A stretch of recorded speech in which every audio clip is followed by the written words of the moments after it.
Comrades, is this country going to divide? Especially with all this talk about the Western Cape becoming independent? Now, for those who might not know, there's been a growing whisper, mostly among a few white groups, calling for the Western Cape to break away from South Africa. Sounds crazy, right? But here's the thing. This idea isn't just about wanting better governance. No, it's about creating a state where white privilege rules again. A place where they can run away from the ANC's governance and create a sort of mini apartheid all over again. Yes, you heard me. Another apartheid. Because what we're looking to create in the Western Cape is an ideological homeland for people who think like us, people who have broadly Western values, who want to live in the first world, and you know, want to and I've often used the example, the Western Cape becomes almost like Israel for the Jews, if I can use that example. For some of these folks, that's the dream, an exclusive space for themselves, cut off from the rest of us. Now, let's be honest, comrades. Doesn't that make your blood boil? The thought of a separate Western Cape that belongs only to the white elite? A place where black South Africans are once again marginalized and suppressed? You can almost hear Malema, our very own revolutionary. They want an exclusive area for white people. That's why they call for an independent Western Cape. I don't know why they can't take their bags and go to Orania or go to any place where it's exclusively white. There will never be an independent Western Cape. Western Cape is South Africa and South Africa is Western Cape, and it will never be a colony again. Not when we're still alive. Even when we are dead, those who come after us should know that this province belongs to South Africa and it will never be independent from South Africa. That province is part of South Africa, and anyone dreaming of breaking it off should think again. But now, here's where things get interesting. We've got this new government, this so-called GNU. It's been over 3 months since they came to power, and the EFF, Malema's party, wasn't part of the deal. Ever since then, there's been a growing fear among our people, especially the black majority. Some of you are asking, is this government secretly entertaining the idea of an independent Western Cape? Let's not beat around the bush. The biggest obstacle to Cape independence is not the ANC and it's not the EFF. The biggest single obstacle to Cape independence is the DA. Unlike many other countries around the world, the Western Cape does not need South Africa's permission to call a referendum on Cape independence. Instead, the Constitution empowers the Western Cape Premier, and only the Western Cape Premier, to call one. The DA can deliver Cape independence, but is choosing not to. There are a few whites in the Western Cape who are hoping, praying even, that this new government will finally let them have their little white paradise. These are the same people who've always felt that their interests were above everyone else's. They see the ANC's governance as a mess, and they want out. So, what do we make of it? Is this new government quietly nodding along, letting them push their agenda forward? Well, comrades, here's where the answer starts to take shape. Legally speaking, the idea of a Western Cape breaking away is almost impossible. Section 235 of our Constitution, often misquoted by those pushing for independence, doesn't allow for any province to just secede. It talks about self-determination, yes, but only within the context of a united South Africa. These people are twisting the law, trying to make it fit their selfish desires. But here's the thing. We can't sit back and relax just because it seems legally impossible. What makes this moment in history so dangerous is the silence from the government. For more than 3 months, they haven't said much about this issue. No strong stance, no clear message. That silence is unsettling. It makes some of us wonder, are they quietly considering it? Could we really see a Western Cape breaking away while the rest of us watch?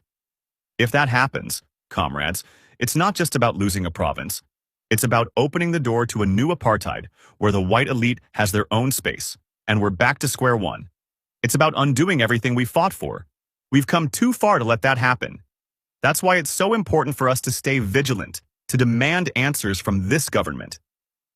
So, where does this leave us? Should we be worried? Honestly, yes, we should. But more than that, we should be ready to fight. Malema has already told them where to go if they want a whites-only colony. Let them take their bags and head to Orania. But the Western Cape? That belongs to all of us. We must stay united, keep our eyes wide open, and make sure no one takes that away. But it's time that we have this conversation. This is a conversation that's already taking place at dinner tables, braais, school functions, in bars, and at pretty much every other meeting place in the Western Cape. And it's now time for us to have this conversation in public. Even without the howls of racism, provincial migration is a difficult conversation because different groups of people have different legitimate rights, and sometimes those rights come into conflict with each other. The character of the Western Cape is changing, and it's changing illegally. The rights of the Western Cape people are literally being trampled on, and rather than preventing this abuse, the national government is all but encouraging it. Why? Because South Africa isn't a country which actually believes in non-racialism. So instead, it is a country which believes in African nationalism. The majority of South Africans believe that South Africa belongs to Africans, and by this, they mean black Africans. Other races are at best tolerated and at worst are subject to the relentless racial abuse which very few are willing to call out as the racism which it truly is. South Africa belongs to everyone, and it will stay that way. Now's the time, comrades. Let's speak out. Let's stand firm. And let's make sure they know we will not allow the Western Cape to become a country for the privileged few. Not now. Not ever. Man, still fighting who no fight you. The repercussion is very dangerous. You know, South Africa busy fighting Nigeria.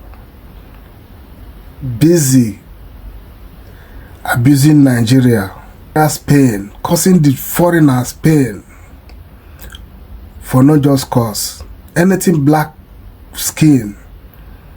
The South Africa, the black South Africa hate it. Just for no reason. After all Nigeria have done for you people, we sacrifice everything we have for you people. Even me that is talking. I'm a monk. I remember when we are going to school. Because of you people, South Africa, our SNAS money was reduced. Because of you people. Now you people are paying us with evil. And you expect to get good. You are busy fighting the black brothers and sisters. And when the whites are there busy collecting your country, oppressing you people, feeding your female to the pigs, using your people to feed the pigs. That shows you that these people look you like pig. They take you people like pig that you are. You are there busy insulting Nigerians that you know they are greater than you.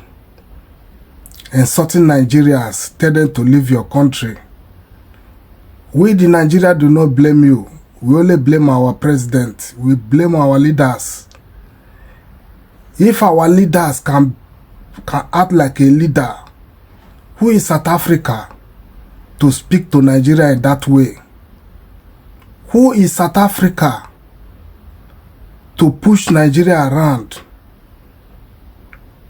You people does not have strength to do nothing. You South Africa, you don't even have strength to do anything. And you bring mad to the people that have everything up than you. Nigeria have everything you think of. And the one that you do not think of, Nigeria have all. You are busy insulting them, intimidating them because they run to your country because of our wicked and selfish leaders. Because of our demonic leaders, instead of you people to rescue them, you are making life difficult for them, for the Nigerians, for the black Africans. for the black brothers and sisters, just because of your own foolish and stupid, your own stupidness. Now the white people are about to take your country from you, some part of your country from you. Let's see what you will do to save yourselves without the black. Let's see how you going to save yourself without the black. You foolish people. You foolish South Africans. Nonsense. Thank you for your listening.